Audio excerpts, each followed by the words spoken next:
Assalamualaikum warahmatullahi wabarakatuh. Masih dalam rangkaian MPLS 2021 yang dilaksanakan secara daring di SMK Negeri 1 Sawu Ponorogo. Perkenalkan, nama saya Arfa Dani Nugraha. Biasanya para siswa memanggil saya Bapak Arfa. Saya mengajar mata pelajaran Bahasa Jawa.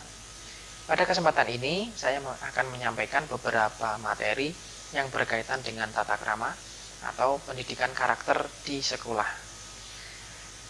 Pada waktu ini, kita sedang menghadapi masalah yaitu pandemi COVID-19, di mana kita diharuskan daring atau dalam jaringan dalam pendidikan dan pembelajaran termasuk MPLS pada tahun ini.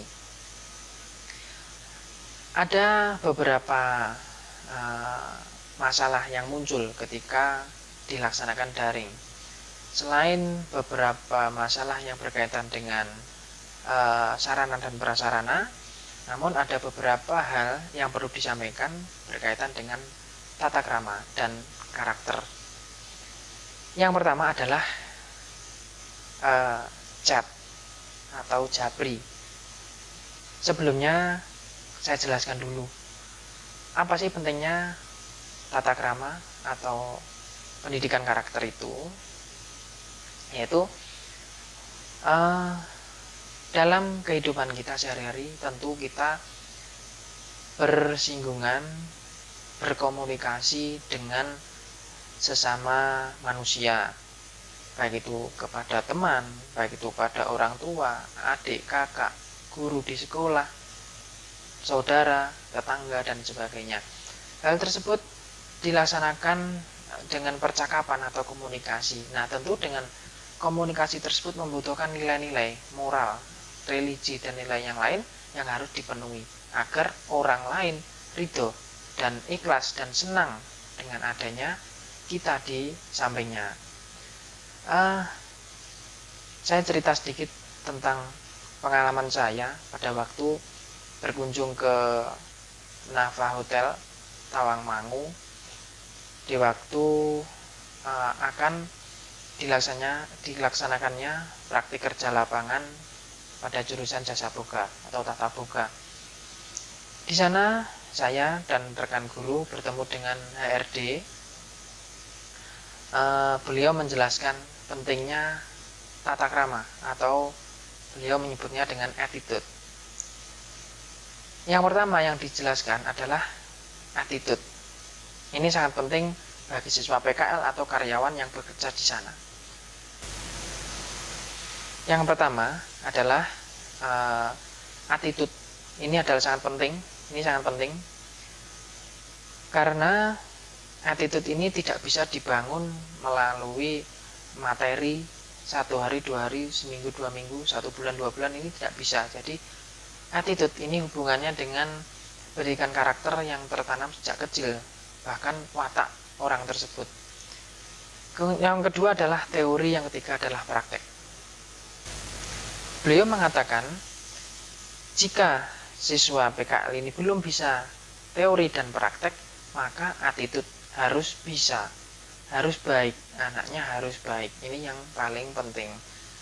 Jika teori dan praktek ini bisa diajari sehari 2 hari, seminggu 2 minggu, sebulan 2 bulan, ini bisa diajari. Tapi kalau attitude ini sulit untuk dirubah.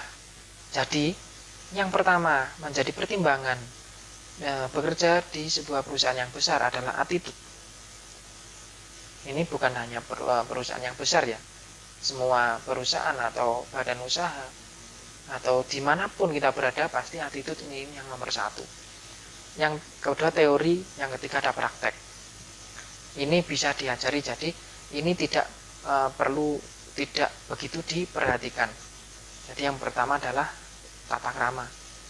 Jika ada kasus misalkan anak ini pandai teori dan praktek tapi attitude-nya kurang baik, maka dia tidak diterima. Berbeda kalau praktek dan teorinya belum bisa tapi attitude-nya bagus, dia bisa diterima. Jadi teori dan prakteknya sambil berjalan. Gitu. Itu singkat cerita. Jadi kenapa kita harus mempunyai tata krama yang baik? Karena setiap orang ini saling membutuhkan. Jadi kita harus menjaga sikap kita. Yang kedua, selain itu, kenapa kita juga harus menjaga tata krama? Karena itu adalah sebuah bagian dari ibadah kepada Tuhan Yang Maha Esa. Oke, saya jelaskan yang pertama, bagaimana kita berkomunikasi dengan guru dengan media sosial, baik itu WhatsApp, Google Classroom, atau yang lain.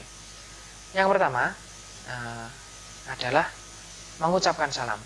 Sebentar, saya beri contoh yang salah dulu. Ini ada contoh ya, WA yang kurang tepat, yaitu ini.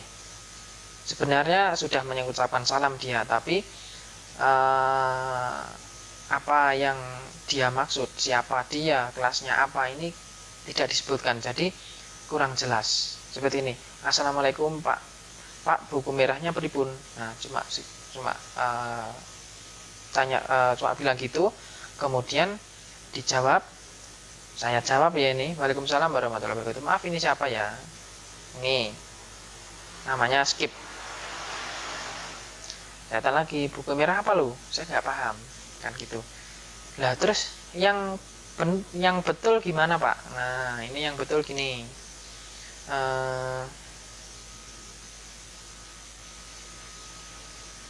Nah ini, Assalamualaikum warahmatullahi wabarakatuh, Pak Arfa, ini bla bla bla bla dari kelas ini. Mau minta format file nilai PKL yang di VLK karena nilai saya katanya sudah diambil pada belum saya ambil, Pak. Nah ini jelas, jadi ada salam, itu kita saling mendoakan agar selamat, kemudian menyebutkan nama, kemudian menyebutkan kelas. Ini sangat penting karena guru ini, kalau siswa ini jelas siapa namanya, kelasnya apa, kemudian salam, ini guru bisa mengarahkan kepada apa, jawabannya ini akan tepat nantinya. Jadi tidak gerambiang kemana-mana, tidak melebar kemana-mana ya.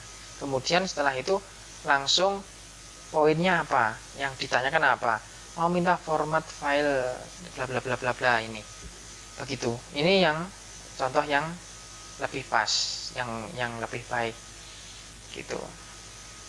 Nah ini ada lagi yang kurang baik ya, ini salamnya ndak ada, namanya ndak ada, kelasnya ndak ada, padahal ini tanya kode Google Classroom. Tanyanya begini, Pak, lah mboten saged lho kode ne wau, kode Classroom. Nah ini nggak jelas ya ini, padahal yang saya ajar itu ada belasan kelas. Kemudian anaknya tanya gini, lah Pak, lah mboten saged lho kode ne wau. Nah ini kelas apa? Ini kurang pas ya. Yang pas yang pertama, yang tadi, yaitu ini salam, kemudian nama, kelas, kemudian apa yang ingin ditanyakan, konteksnya apa, begitu. Kemudian kalau di media sosial juga tidak boleh saling menghujat ya, atau membuli, ini tidak diperkenankan. Kemudian berkata yang kasar atau dalam bahasa Jawa misuh, ini sangat-sangat tidak baik. Karena apa? Kalau kita berbicara yang tidak baik di media sosial, berarti di dalam media sosial tersebut akan terekam, akan ada buktinya. Jadi akan ada buktinya seseorang tersebut melakukan pelecehan misalkan, atau menyudutkan salah satu pihak misalkan, atau berkata kotor.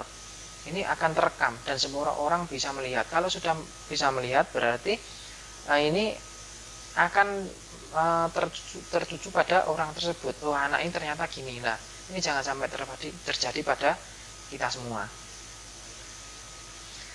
Kemudian setelah itu kita beralih ke video, yaitu tata cara lewat di depan guru.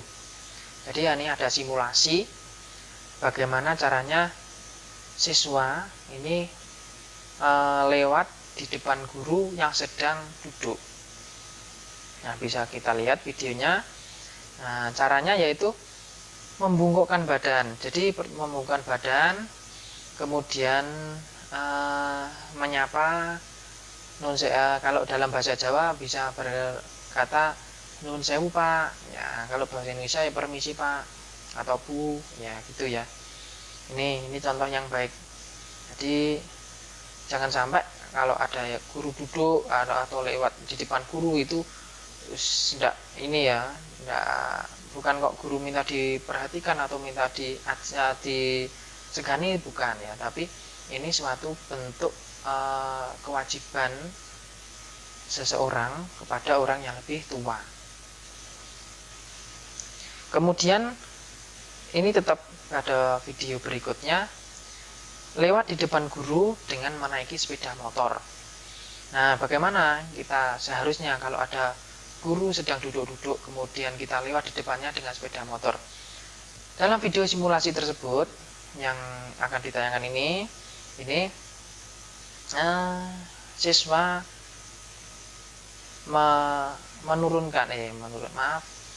siswa turun dari sepeda motor, kemudian sepeda motornya kalau bahasa Jawanya dituntun ya, ini dituntun melewati depan guru dengan mesin dimatikan dan mengucapkan salam atau permisi Pak, atau nuwun sewu Pak, atau monggo Pak, begitu, dengan menundukkan kepala. Ini adalah contoh yang baik. Jangan sampai ada guru yang duduk misalkan terus lewat wang nyapa juga enggak, atau malah tidak sama sekali tidak menghiraukan yang duduk di situ, orang tua yang duduk di situ. Ini sangat-sangat tidak disarankan, karena ini adalah suatu kewajiban kita untuk menghargai orang yang lebih tua. Ingat, bagi yang masih muda, besok kalian juga tua. Jadi kita sama-sama saling menghormati dan menghargai. Kemudian menyapa guru. Nah, menyapa guru. Ini yang dimaksud menyapa guru ini yang berkaitan dengan protokol ya, protokol kesehatan. Jadi pada masa pandemi ini menyapa guru cukup dengan menutupkan tangannya digandengkan, ditutupkan ya, seperti orang menyembah ya. Seperti ini yang ditayangkan di video. Ini siswa, ada guru di situ, siswanya lewat, kemudian menyapa guru, monggo Pak, ya permisi Pak, assalamualaikum Pak, selamat pagi Pak, selamat siang Pak. Begitu. Ini contoh yang baik dan harus diikuti, harus dicontoh oleh seluruh siswa. Kemudian ini ada video lagi, yaitu salaman dengan guru dengan protokol kesehatan. Ini hampir sama dengan menyapa guru tadi, yaitu dengan mengangkat tangan sebatas dada, kemudian seperti orang menyembah ini, karena masih pandemi, jadi tidak disarankan untuk berjabat tangan. Kemudian tata cara masuk ruangan. Berikut akan dijelaskan, akan ditayangkan video bagaimana kita menemui guru di ruang guru. Pertama-tama ada 2 orang siswi yang akan menemui guru. Yang harus dilakukan pertama kali adalah mengetuk pintu. Nah, mengetuk pintu kemudian mengucapkan salam, atau assalamualaikum, atau selamat pagi, atau selamat siang. Nah, kemudian tunggu dulu jangan masuk dulu ya. Jadi jangan masuk dulu sebelum guru tersebut mempersilahkan masuk. Jadi setelah guru mempersilahkan masuk, barulah kalian masuk ke dalam ruangan. Nah, pada waktu masuk tersebut posisinya tegak ya, tidak boleh memegang meja guru. Jadi meja guru tidak boleh dipegang, karena ini termasuk kesopanan juga, sikapnya tegas ya. Terus kemudian kalau bahasa Jawanya tidak boleh ingah-ingih ya, jadi harus mantep apa yang mau disampaikan, tidak boleh malu-malu ya. Ya, asalkan kita benar, kita tidak boleh malu. Kemudian tatap guru, jadi pandang mata, saling ini ya, menatap mata, karena ini juga hubungannya dengan kesopanan. Kecuali kalau ada beberapa kejadian yang mengharuskan harus menunduk. Nih, kadang-kadang ada beberapa kasus yang mengharuskan siswa harus menunduk. Kemudian kalau sudah siswa mengucapkan salam terima kasih kepada guru, mengucapkan terima kasih ya, kemudian salam, maaf, langsung keluar. Gitu. Nah, ada lagi, ini yang mirip ya, mirip dengan tadi, yaitu tata cara masuk ruangan. Kali ini guru atau karyawan SMK N1 Sawu ini dalam kondisi duduk ya, jadi tidak berdiri karena pekerjaannya mengharuskan duduk. Ini ada contoh yang kurang tepat ya, ada contoh yang kurang tepat bagaimana seorang siswa jadi tidak mengucapkan salam, langsung masuk begitu aja. Kemudian, nah ini ada videonya, tangan siswa tersebut bertumpu pada meja tata usaha ya ini. Jadi tidak boleh hal seperti ini sangat tidak disarankan. Tidak boleh seperti ini karena ini hubungannya dengan tata krama atau kesopanan. Jadi tidak boleh seperti itu. Harusnya gimana? Nah, ini ada video selanjutnya, contoh yang baik bagaimana. Nah, ini. Nah, contoh yang baik adalah mengetuk pintu dulu, kemudian mengucapkan salam. Siswa masuk, terus kemudian salam lagi, kemudian salaman ala pandemi ya. Ini dengan protokol kesehatan. Kemudian menyilangkan tangan di depan badan. Ini tidak menyentuh meja sama sekali. Nah, tidak boleh menyentuh ya, ini tidak menyentuh. Kemudian apa yang menjadi tujuannya disampaikan secara jelas, kemudian dilayani. Akhirnya siswa tersebut bisa mendapatkan apa yang jadi tujuannya. Selanjutnya adalah atribut atau pakaian yang dipakai ke sekolah ketika sekolah menyuruh siswa memakai baju bebas rapi. Nah, yang dimaksud bebas rapi di sekolah ini bukan berarti siswa ini memakai sandal, kemudian kaos oblong, jaket. Ini tidak ya, tidak. Yang dimaksud bebas rapi itu bukan seperti itu. Yang dimaksud bebas rapi ke sekolah itu adalah memakai yang pertama dari bawah ya, sepatu, kemudian celana yang rapi, kalau bisa celana kain ya, kemudian baju hem, baju yang ada kerahnya, kemudian ada kancing bajunya. Kemudian tidak memakai topi, jadi topi dilepas. Lalu jika ke sekolah membawa jaket, ini jaketnya tidak boleh dipakai, jadi harus dilepas, bisa ditaruh sepeda motor atau dimasukkan dalam tas begitu. Kadang sering ya ada kejadian siswa hanya memakai jaket saja, kemudian setelah dibuka ternyata memakai kaos. Nah, ini pelanggaran. Jadi kalau siswa ketahuan melakukan hal tersebut, memakai kaos atau tidak memakai sepatu, ini akan tidak dilayani. Jadi disuruh mencari sepatu atau hem, kemudian balik lagi ke sekolah. Jadi daripada jauh-jauh kalian ke sekolah kemudian tidak dilayani, mending kalian mematuhi aturan sekolah, yaitu jika disuruh memakai baju bebas rapi berarti harus bersepatu, memakai celana panjang, hem berkerah, kemudian topi dilepas, jaket dilepas, begitu. Saya kira begitu materi mengenai tata krama dan pendidikan karakter. Jadi kesimpulannya adalah bagaimana kita mengimplementasikan karakter dan tata krama ini.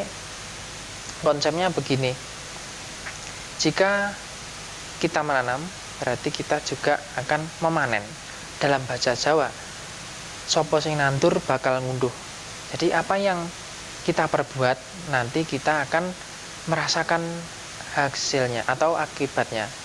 Misalkan melakukan keburukan, nanti juga akan mendapatkan keburukan pula. Ini jangan sampai naudzubillah ya.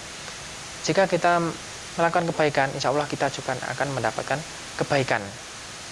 Karena apa yang kita perbuat pasti ini akan dipetik hasilnya.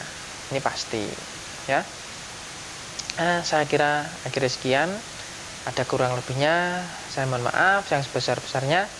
Akhirnya wabillahi taufik wal hidayah. Wassalamualaikum warahmatullahi wabarakatuh.